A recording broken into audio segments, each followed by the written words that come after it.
திருநள்ளாறு சனி பகவான் கோவிலில் வழிபட வேண்டிய வழிமுறைகள்.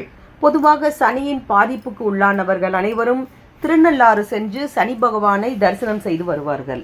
அப்படி திருநள்ளாறு சென்று சனியை வணங்க வேண்டும் என்று நினைப்பவர்கள் எப்படி வணங்க வேண்டும் என்ற வழிமுறைகளை தெரிந்து கொண்டு நீங்கள் சென்றீர்கள் என்றால் உங்களுக்கு பலன்கள் உங்கள் கைமேல் வந்து சேரும்.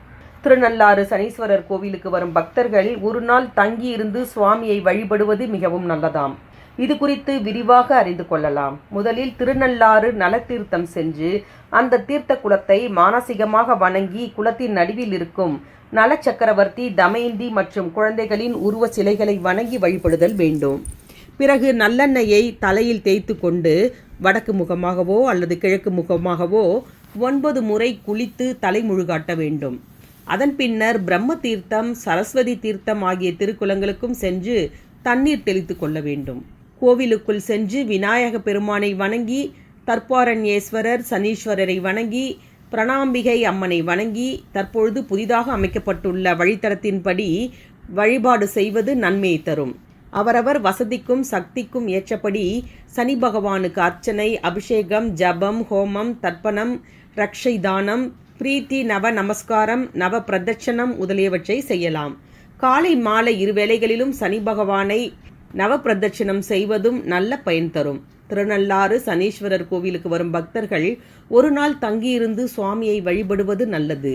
பூமத்திய ரேகையில் சூரியனுடைய கதிர்வீச்சுகள் எப்படி அதிகமாக இருக்கிறதோ அதே போல சனி கிரகத்தினுடைய நீள்வட்ட பாதையில் உச்சமான சனி கிரகத்தின் கதிர்வீச்சுகள் இத்தலத்தில் அதிகமாக கிடைக்கும் என்பது விஞ்ஞான உண்மை. தினந்தோறும் சனிக்கிரகம் விண்வெளியிலிருந்து தன்னுடைய கதிர்களை இப்பகுதியில் வாரி இறைக்கிறதாம். ஒரு நாள் இங்கு தங்கினால் சனி கிரகத்தின் கதிர்வீச்சுகள் நமது உடலில் பட்டு நமக்கு நன்மையான பலன்கள் நிச்சயம் கிடைக்கும். அப்படி ஒரு நாள் முழுவதும் தங்க முடியாதவர்கள் ஒரு இரவு மட்டுமாவது தங்கி காலையில் சனி பகவானை வழிபடுவது நல்ல பலன்களை உங்களுக்கு வாரி வழங்கும். திருநள்ளாறு சனீஸ்வர பகவானுக்கு உகந்த எல்லை துணியில் முடிச்சாக கட்டி நல்லெண்ணெய் ஊற்றி தீபம் ஏற்றி வழிபடுவதற்கு தில தீபம் என்று பெயர். அனைத்து ராசிக்காரர்களும் தில தீப வழிபாடு செய்வது உங்களுடைய சகல தோஷங்களையும் போக்கும்.